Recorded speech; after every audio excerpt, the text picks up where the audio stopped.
This is an utterly, shamefully filthy election.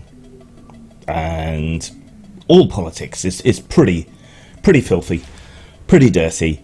But this election is just absolutely fucking horrendous. And I blame Brexit for this. Not directly, exactly, but the conduct of certain parties, in the non-political party sense, the conduct of certain groups, campaigns, and so on during the referendum was absolutely reprehensible. And as we've covered many times before, the amount of law-breaking, data misuse, targeted grey market advertising and so on used during the referendum campaign was such that the High Court did rule that if the referendum had been binding, they would have overturned it. Right? That people don't seem to grasp quite how corrupt that is, or how it is only really on a technicality that the referendum has been considered binding or proper, fit and proper in any way, shape or form.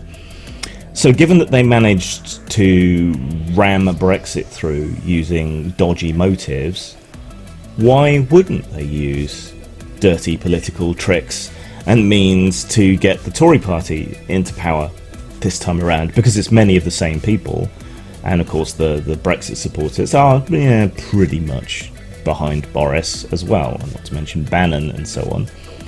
And they're certainly not above using these dirty tactics, as they've shown before.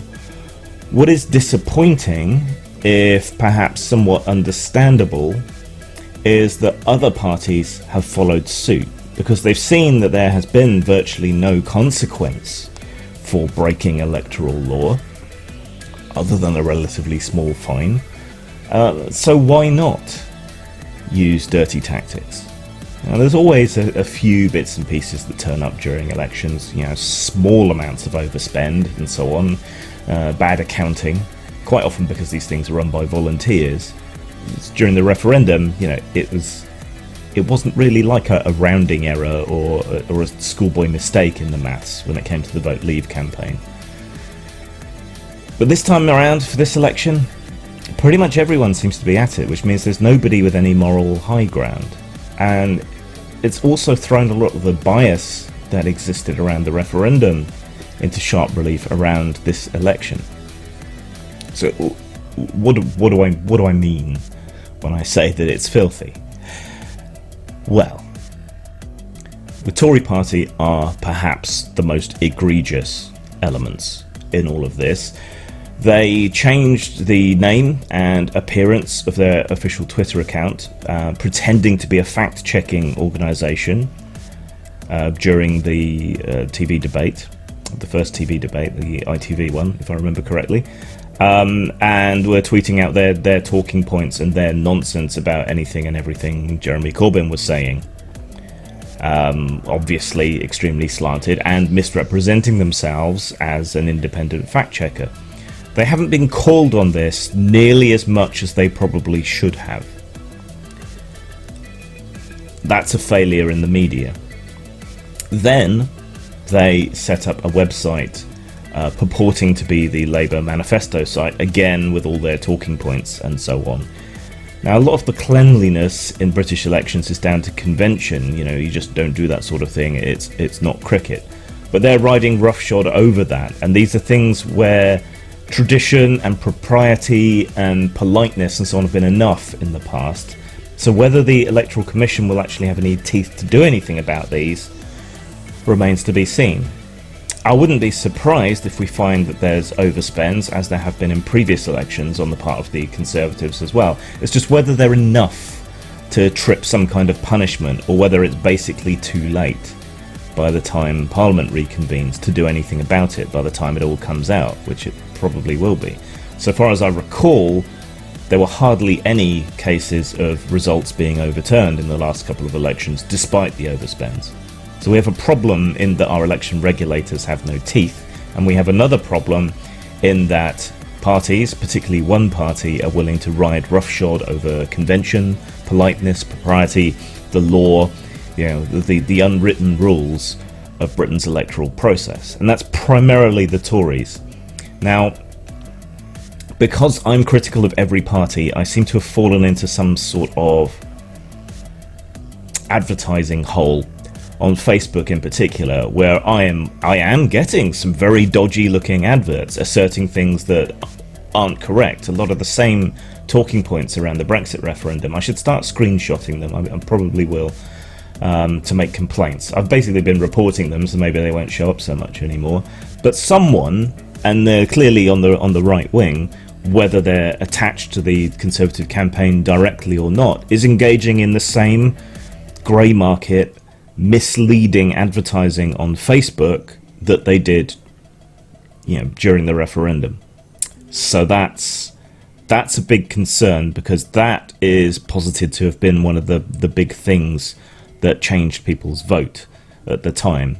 And similar questions have been brought up about the American elections, and of course their election cycle never seems to ever fucking end, but they're heading into their next presidential election. So this is a concern, I think, for all our democracies.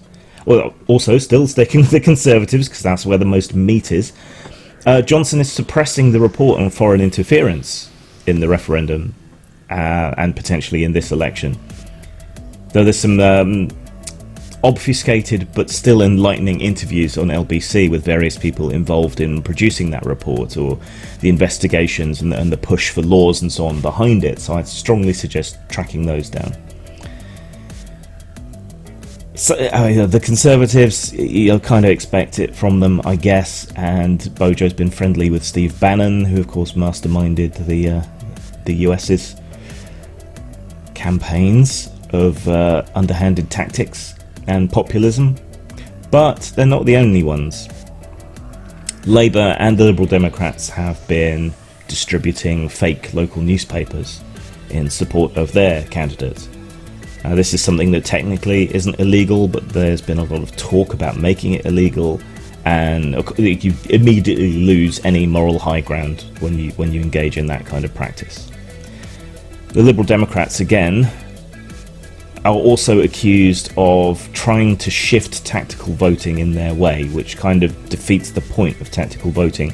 Apparently, some of the sites where you can check who you should vote for if you want to vote tactically are somehow funded or somehow controlled by the Liberal Democrats and skew the results in the Liberal Democrat direction, away in particular from Labour, which could well end up splitting the vote in the way that you don't want tactical voting to do, and thereby causing problems. And every day you have to go looking for them. There's stories about further corruption and further issues and things that are at least naughty, if not illegal, on the part of the various parties, particularly when it comes to online advertising, which still seems to be somewhat unregulated 3 years after we had all these problems. It's a filthy, dirty, horrible election, and I don't think I've ever seen its like, just how down and dirty it's gotten, certainly by British standards. And then there's the role that the media is playing. Now, like I said, I'm not particularly on anyone's side in this election, other than being definitely anti-Tory and anti-Brexit. So my vote here has never counted for anything. It probably won't this time around, because last as many elections as I can remember, basically, if the entirety of the opposition voted against the Conservative incumbent, it still wouldn't be enough to clear them out. So yeah, it's all pretty academic from my viewpoint. I have more impact by making these videos and talking to a couple of hundred people, most of whom aren't even in the UK, than I do by voting. Go figure, our system needs reform. The media, however, that there's a problem, particularly at the BBC, and it's something I've talked about for years on this channel, or alluded to for years on this channel. I think public broadcasting can be a really good thing, but it's really important to keep that public broadcaster separate from government. So publicly funded, but not hooked to the government. Unfortunately, over successive years and revisions of their charter, the BBC has been made less and less and less independent, and increasingly under threat when it comes to its funding and its running and its regulation by our incumbent governments.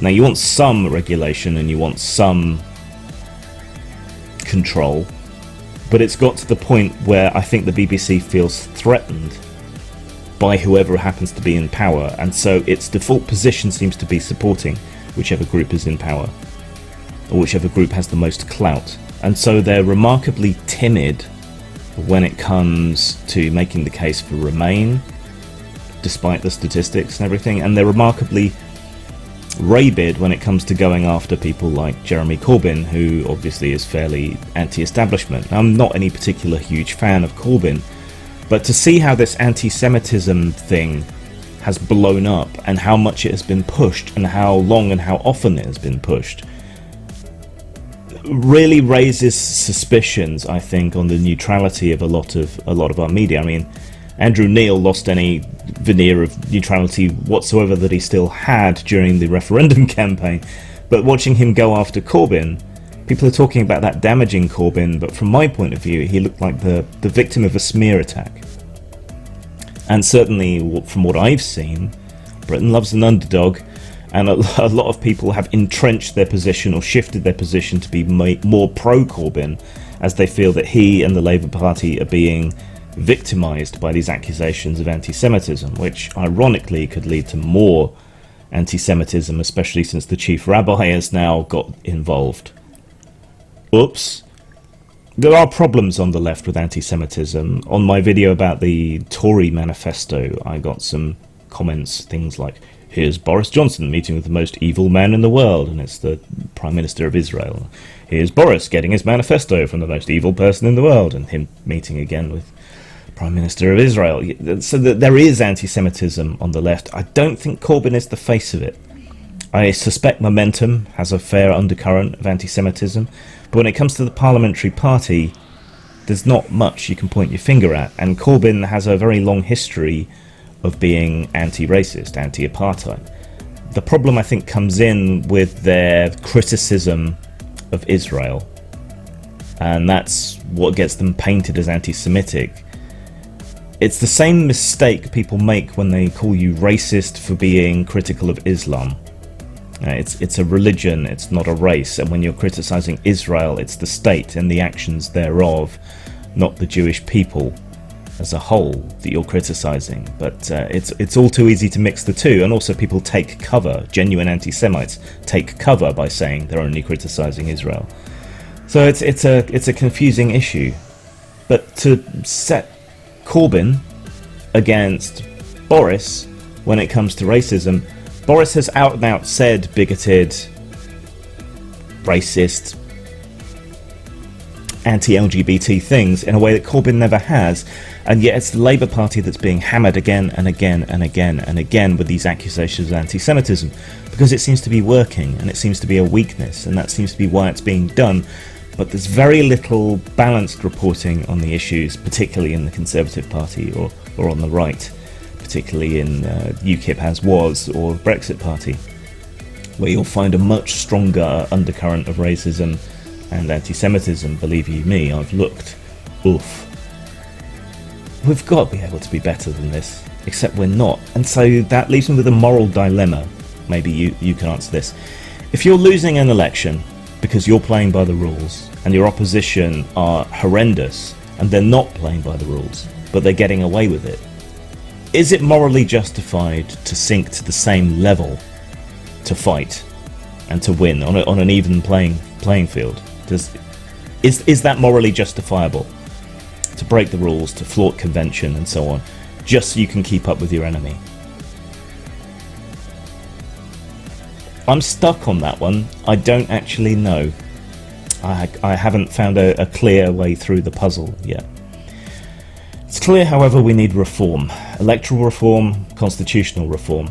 And every party has talked about constitutional reform, but the Conservative ideas for constitutional reform are about making things more authoritarian, making the government, the Prime Minister, the executive less accountable. And that's not the kind of reform we need, and that terrifies me. Things can only get worse. Zang, my friends. Zang. Please someone rescue me and take me out of this fucking country. I've had enough. Machinations of the Space Princess is an old-school RPG with a sci-fi setting. The rules are familiar and at once innovative. Opened up so you can play literally any alien species you can envision. Purchase it at RPG Now or Lulu.com.